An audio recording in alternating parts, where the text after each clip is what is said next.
Ever since Google Ads launched, the goal for Google has always been to connect user search queries with highly relevant ads that lead users to landing pages where they can purchase, make inquiries, or some other valuable action. In order for advertisers to maximize conversions and sales, it's super important to know which keywords to select to trigger your ads. The process of discovering these keywords is called keyword research, and learning this helps you identify specific keywords that are more likely to result in a purchase or valuable event for you. So if you're an e-commerce business, that might be a product sale, or if you're a lead gen business, that might be an inquiry. However, recently Google has made a lot of drastic changes, particularly in the last few months or year, and it's made it super important to learn how to do keyword research correctly because it has changed a little bit. If you're new here, my name is Armenis, your friendly Google Ads guy, and here at Armenis Digital, we've spent well over $15 million profitably on Google Ads and resulted in over $200 million in revenue for our e-commerce clients. And in this video, we will be coming up with a keyword strategy to quickly find the most profitable keywords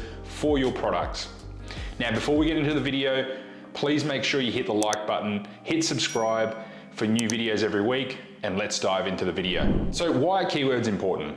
So keywords are basically special words or phrases that you pick to describe what your business or product are. When people type these words into Google or similar types of words, your ads have a chance to show up. It's important to choose the keywords that most accurately reflect what you're selling so your ads reach the right audience. Using the right keywords also affects how much money you spend on your ads and how well they perform, because basically Google gives us what's called a quality score. A quality score ranks you as an advertiser and tells Google how good are your ads and how good of an advertiser you are. The higher the quality score, the more likely your ad costs are going to come down, resulting in a better cost per purchase. You pick keywords that aren't relevant or too general, your ads might get a lot of irrelevant clicks and waste your budget. A really important factor when learning about keyword research is understanding match types, because Google makes us select a match type whenever we select a keyword. So there are three different match types. There's broad match, phrase match, and exact match. Broad match is, as it says, the broadest method, right? So if we chose the keyword shoes as a broad match keyword, our ad might appear for searches like buy shoes, running sneakers, footwear, Nike shoes. It's going to cover a lot of possibilities. It's the widest possible thing, and it's going to cover similar words, related searches, synonyms, misspellings, and other variations. Broad match has become more important recently, particularly with smart bidding, smart campaigns, that's the direction Google's going in. And so we're more forced to use a lot more broad match, and a lot of our performance max campaigns would be targeting broad match keywords. The next one, phrase match. With phrase match, you have a bit more control over who sees your ad. When you select this match type, your ad will come up for searches that include the exact phrase you specified or a close variation of it. The close variation can have additional words before and after. For instance, if your phrase keyword that you've entered is blue shoes, your ad may appear for things like buy blue shoes, cheap blue shoes for sale. The important is that the phrase blue shoes is included in the search there. An exact match, this is our most specific method of targeting, but it has become less powerful of late because Google has broadened it. Exact match is precisely what you've put. If you put this in brackets when you enter the keyword, it ensures that your ad will only be triggered by searches that exactly, or kind of exactly these days, match what you've put in. These variations that come up could be plurals, misspellings, and other differences, and it does seem to be getting broader and broader. So exact match has become a little less exact and a little bit more probably closer to broad or phrase match. So now we're going to dive into Google Ads and the keyword planner, and we're going to do some keyword research from start to finish, guys. So let's get into it. Okay guys, so for this example in this video, I'm going to use an Australian e-commerce furniture website, and I'm coming into this with fresh eyes. I've never had anything to do with this business, but okay, how would we do keyword research best for our search campaigns for this business, right? The first thing we need to consider is we need to consider campaign structure. How do we best set up our campaigns, ad groups, keywords, and ads so that we give our best chance at getting the most number of sales at the best cost per conversion? Now, keyword research is becoming less and less important over time, and the reason being is match types are slowly being removed or watered down. Like exact match isn't really exact match anymore. Broad match has become really a lot more powerful and allows you to find more keywords and get more conversions. And more we're giving control over to Google. So this is where it's heading. So while keyword research is important, don't be too hung up on getting too detailed, because as you run campaigns, you will get search terms appear in your search terms report. And you'll be able to add these, remove things and add them to negative keywords if they're not converting. And Google does a lot of the heavy lifting for you now as well. That being said, campaign structure has become so much more important than it used to, because knowing how to set up our campaigns actually is a very important part of keyword research. And using this store as an example, how would I lay out my campaigns? Now, if I was time poor, I would just do one search campaign. And if it was a small business, I'd probably do the same. And each of these categories, even new potentially, each one of these, so sofas, tables, chairs, beds, etc., would be an ad group within the campaign. Now, for this, I want to teach you the next level down of detail, and a bit better way would be, hey, and it would give us a bit more control as well. So if we have everything in one campaign, our control over spend as to where Google spends is very minimal. If we do it at a subcategory and category level, collection level, we get a lot more control. So let's use tables as an example. And so we could have an all tables category, but you know, our next ad group would be dining tables, next ad group coffee tables, side tables, desks. You can see where I'm going with this. Tables is our campaign.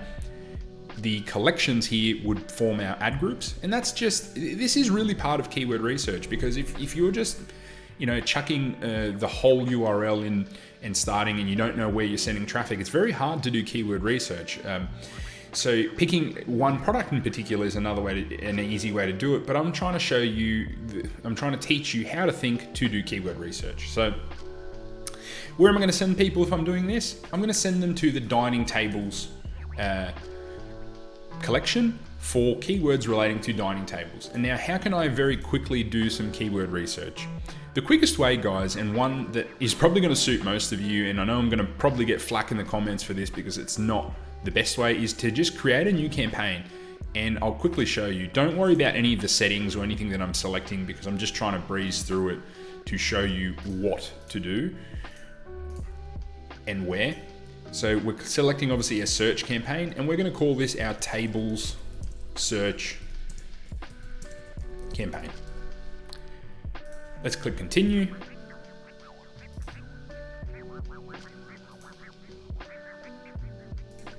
We're going to optimize for conversion value. Again, don't worry about this. I'm breezing through it, but I'm just wanting to show you where to go. Select your country. And we're going to come to create keywords and ads here. And our first ad group is going to be dining table.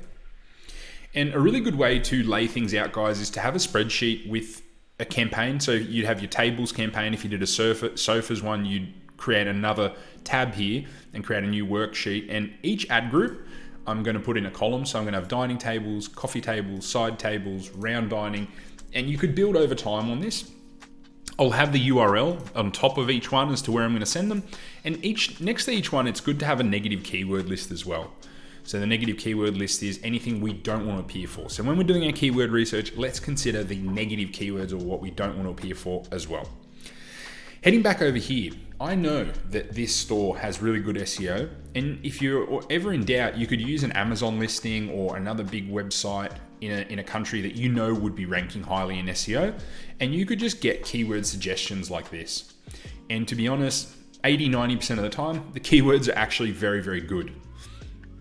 And you can see what you would do is you would go through these.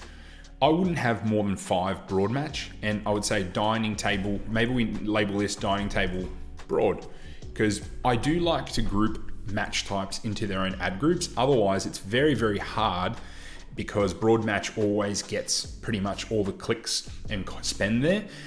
And then it's very hard to kind of test it unless they're in separate ad groups. And what you could do is, you know, your broad dining table ad group might have a higher return on ad spend set or a lower return on ad spend set, depending on how you want to structure it, or a lower bid so that you bid less aggressively there.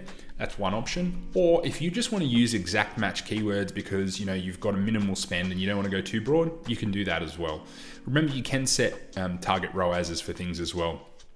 I'd whittle this list down to just 5 keywords, and I'd remove anything that's not really relevant. Like if you don't sell round dining tables or whatever it is you don't sell, just remove that, right? Go through, make sure you don't have too much duplication here, and try and just keep it to as few as possible. Like you could remove that. You could even just have 2. Like because this is broad match, you actually don't want to have too many.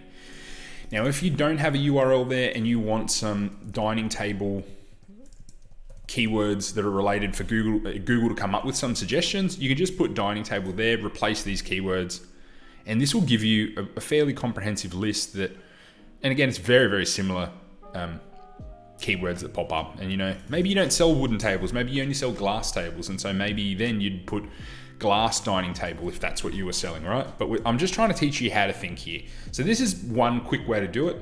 Another way, guys, is to use the Google Keyword Planner. And if we go to Keyword Planner, let's grab, I was working on this before as I was preparing for this. Let's grab wooden dining table, and let's just do wooden dining tables because we want to come here and we want to select just wood. And this is going to give us our wooden dining tables, and this is where we'll send people. We'll send them to this link here because it's filtered by wooden dining tables. And you can see how you can build out quite a few ad groups and campaigns through this that are very targeted for a business. Or if you want to send, you've got a best-selling table and it's this one, you'd send them to the URL of this product page, for example, right? And you know that if you do that, it's a $1,400 product, you've got a pretty good chance of success if the cost per click isn't astronomical. But let's start doing a bit of keyword research here using wooden dining table. So let's go to our keyword planner. We're going to click discover new keywords. And we're going to put wooden dining table here. Select your country or wherever it is you're wanting to run it. And we're going to click get results. We can broaden our search here by adding some more keywords that Google recommends. And solid dining wood table might be one I would add. Wooden table is probably another potential, but it's too broad for me. While I'm looking here, I look on the right-hand side as well because I can go, okay, I can get a bit more detailed. You're getting ideas by doing this. All right, am I selling any round? If I'm not selling any round wooden tables, then round wooden table would probably go as a negative keyword, right? Or potential. And I would narrow things down and maybe we add light wood dining table, which I'd already done this before, right? Because I'm only selling light colored dining tables. And you can see how you can start building out like a fairly comprehensive list quite quickly using this tool. And the good thing about this tool is, I'll do a tutorial on it. It gives you the average monthly searches. It gives you the trend, so are things trending up or down, the 3-month change, and the year on year. The higher the better here, the higher the better because it means there's more demand. Competition pretty much in everything these days is high. It's very unusual to find something in low competition unless it's something brand new or in a very small market. And then this is, again, once you have these keywords in your campaign, you can actually review how they're going in here as well, like in terms of how much impression share you're getting. And then I like to review these top of page and high and low of top of page bids. These are estimates again. But if this was like $10, I probably wouldn't even play in this space, right? But these seem very manageable, especially for a high ticket product. Wooden dining table, I like it. And this might be somewhere where you can do product research as well. Wooden table, with all of these keywords are fairly good for what we want. So solid wood dining table, we'd add that in. And we're just trying to find, keywords that are specific, ones that ideally might have some buyer intent. So if I go buy wooden dining table, but don't get too hung up on buy and buyer intent and stuff like that, because you'd be surprised what keywords people convert on. And if you're going just for buy, there's not very many monthly searches and there's not really any estimates because it's like people don't often type that. If you're looking for something on Google, you're probably not necessarily going to type buy. You're going to go best dining table or dining table reviews for this brand and things like that. So go through this list, form a negative keyword list, form some more keywords here. I'm trying to do this quickly for you guys. There's so many options here. Go a specific, try some less specific, look at the styles. Like you could go teak wood 4-person dining table But what I would do is I'd prefer to use that in the ad copy, and then that would weed people out through the ad copy, and you could have that as your title and your product listing as well. But what we're going to do now here is let's turn this into exact match. And how we would do this is we would grab these keywords here, we'd put them into ads wrapper, we'd wrap these keywords. Oh, sorry, they were negative keywords. And this is going to automatically convert these to exact match or exact and phrase for us, or whatever we want, and we can add these into our campaign. The other thing you're looking for when you're in here, guys, is again, you can use this tool to actually create a keyword plan, but there's no need. You don't need to do that yet. I'll do that in a future tutorial. But overall, find relevant keywords, find irrelevant keywords, and build out this spreadsheet over time. And as you start running your campaign, go to your search terms report, add keywords in there that have been getting you conversions or that have been getting a really good click-through rate, and constantly add negative keywords. But this is really how you should approach a really quick way to approach keyword research. I hope it's been helpful, and we'll do a lot more of this if it is useful. So please leave a comment below if it has been useful for you. So that's the step-by-step process, guys, that I go about doing quick keyword research. I will also do a keyword planner and more in-depth videos down the track. This is just the starting point to get you started and see how you go with keyword research so that you can set up search campaigns for your e-commerce products. I'll leave some freebies in the links below, guys, as well as some additional videos that you might be interested in. Now, before we go, if you click the video in the top right, if you're struggling to set up a Google Performance Max campaign, that will be there, that video. Please click it and it will take you to the video as to how you can learn how to set up a Performance Max campaign correctly. And guys, remember to hit that like button, hit the subscribe button, and I will see you next week. Thank you very much, and I'll see you in the next one.